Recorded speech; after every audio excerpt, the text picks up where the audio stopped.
अस्सलामुअलैकुम जी फ्रेंड्स। आज का जो हमारा टॉपिक है वो है X ray spectra and मोज़ले law.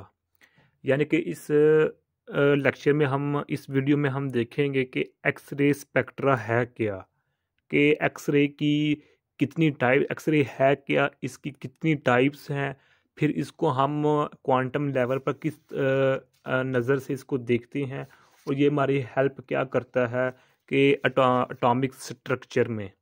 Okay, इसके बाद फिर हम देखेंगे मोज़ले लॉ क्या इसके बारे में कहता है।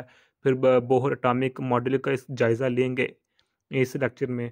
और बोहर मॉडल का जायज़ा लेने के बाद हम एक फार्मूला ड्राइव करेंगे।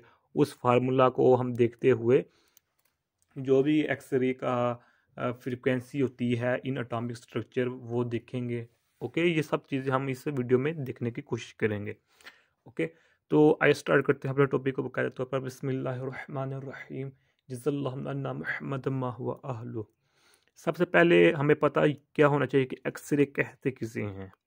एक्सरे बेसिकली एक रेडिएशन है और ये एक इलेक्ट्रोमैग्नेटिक रेडिएशन है। जो हमारे पास एक्सरे है ये EM रेडिएशन है, यानी कि इलेक्ट्रोमैग्नेटिक रेडिएशन है। चूँकि हम जानते हैं कि रेडिएशन काफ़ी कई टाइप्स की होती है। मिसाल के तौर पर अल्ट्रा वायलेट रेडिएशन होगी, गैमा रेडिएशंस होगी, इसके बाद विजिबल रेडिएशन होगी, और ये और भी कई टाइप्स हैं जिनको हम डिफरेंट रेडिएशन डिफरेंट टाइप्स में लेते हैं। उन टाइप में से एक जो टाइप है वो है एक्स रे रेडिएशन, यानी कि ये इलेक्ट्रोमैग्नेटिक रेडिएशन है जो एक्स रे। ओके, तो इसके बाद हम इसके देख लेते हैं इसकी वेवलेंथ कितनी होती है। इसकी वेवलेंथ ऑलमोस्ट 0.0 से लेकर 10 नैनोमीटर तक होती है इसकी वेवलेंथ एक्स रे की। ओके हो गया। और अब इसके बाद हम देखते हैं इसकी फ्रीक्वेंसी कितनी हो सकती है। इसकी फ्रीक्वेंसी बहुत हाई होती है। ओके, यानी कि इसकी जो फ्रीक्वेंसी होती है वो 3 × 16 हर्ट्ज से लेकर 3 × 19 हर्ट्ज तक इसकी जो है फ्रीक्वेंसी की रेंज होती है ऑलमोस्ट। ओके, और इसके बाद इसके हम बात करें एनर्जी की। एनर्जी भी इसकी ऑलमोस्ट बहुत हाई होती है, यानी कि 100 इलेक्ट्रॉन वोल्ट से लेकर इसकी जो एनर्जी होती है वो होती है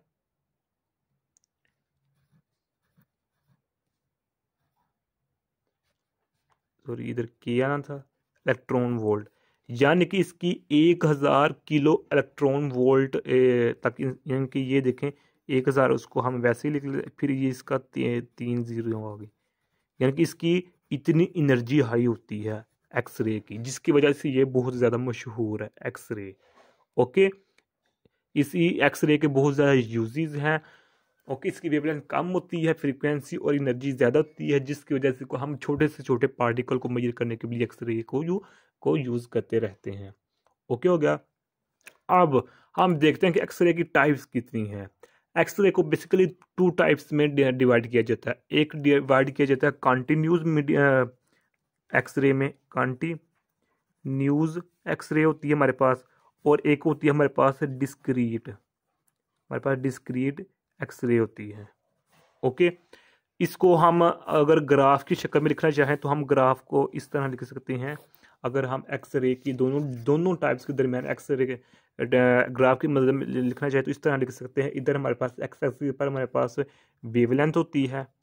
ओके, और हमारे पास ये पिकोमीटर की फॉर्म में होती है। ओके, और इधर हमारे पास इंटेंसिटी होती है वाई एक्सिस पर, मीन आई होती है इधर।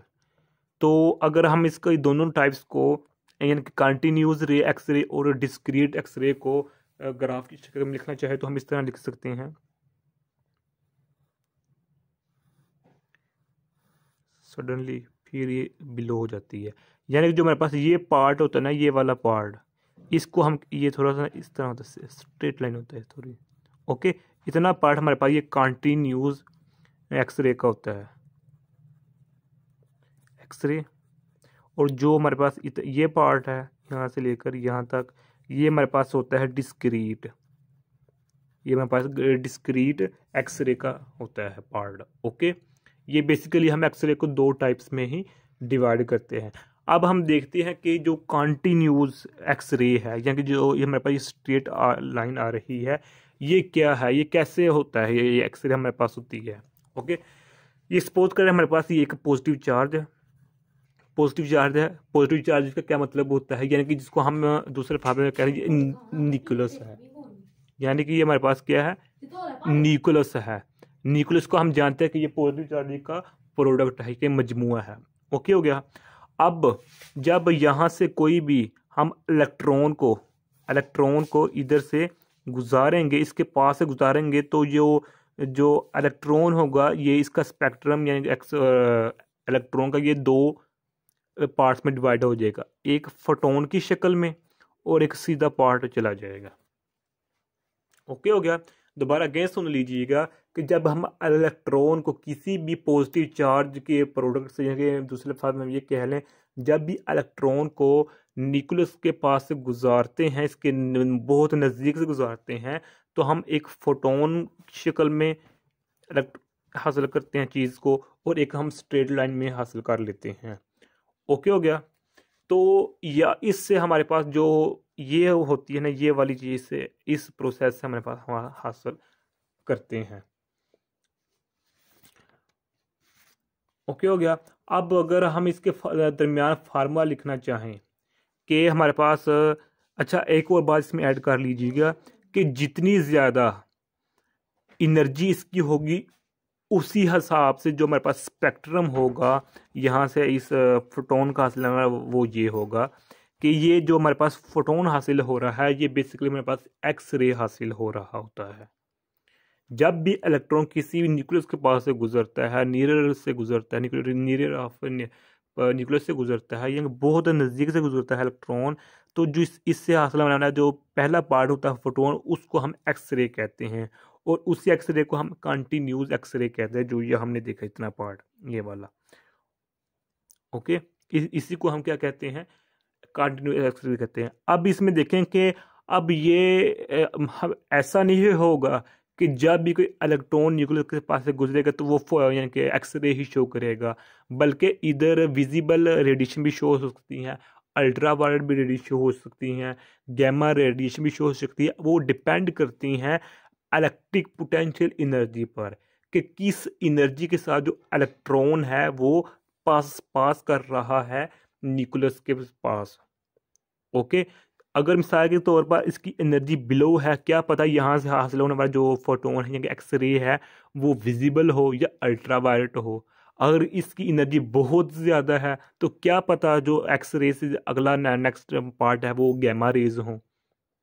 इसमें कोई भी हम ये रिस्ट्रिक्शन नहीं लगा सकते कि जब भी इलेक्ट्रॉन न्यूक्लियस के पास से गुजरेगा तो वो एक्सरे ही शो करेगा, ये हम गारंटी से नहीं कह सकते होगी। ओके हो गया। अब हम इसके साथ जो फार्मूला रिलेटेड होता है वो ये है कि हमारे पास एच है, जिस तरह हम जानते हैं ये हमारे पास इलेक्ट्रिक पोटेंशियल एनर्जी होती है, जिसके हवाले से ये जिस यानी कि ये एनर्जी शो कर रही है इस इलेक्ट्रॉन की इलेक्ट्रिक पोटेंशियल एनर्जी को, कि कितनी ज़्यादा इस इलेक्ट्रॉन की इलेक्ट्रिक पोटेंशियल एनर्जी है।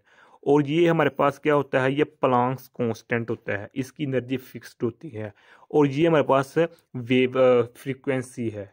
ओके, यानी कि ये फ्रीक्वेंसी के जो है ना, ये एनर्जी के साथ साथ रिलेट है, यानी कि इसके साथ एनर्जी ज़्यादा है तो फिर फ्रीक्वेंसी डिफरेंट होगी, अगर एनर्जी कम है तो फ्रीक्वेंसी भी डिफरेंट ही होगी।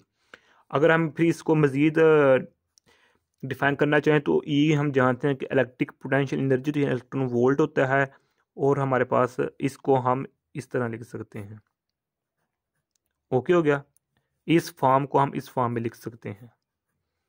ओके हो गया। अगर हम फिर इसको मज़ीद डिफाइन करना चाहें तो हम इस तरह लिख सकते हैं, एच सी ओवर ई ये वी, या इसकी जो वी की जगह हम डेल्टा वी भी लिख सकते हैं। ओके हो गया।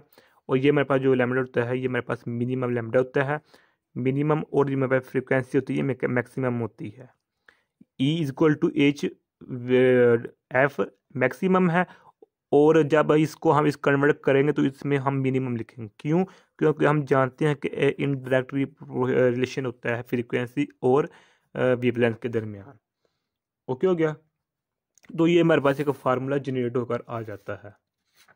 अब ये क्या कह रहा है कि जितनी ज़्यादा हमारे पास पोटेंशियल एनर्जी ज़्यादा होगा इलेक्ट्रॉन का, उतना कम हमारे पास क्या होगा, वेवलेंथ कम होगी।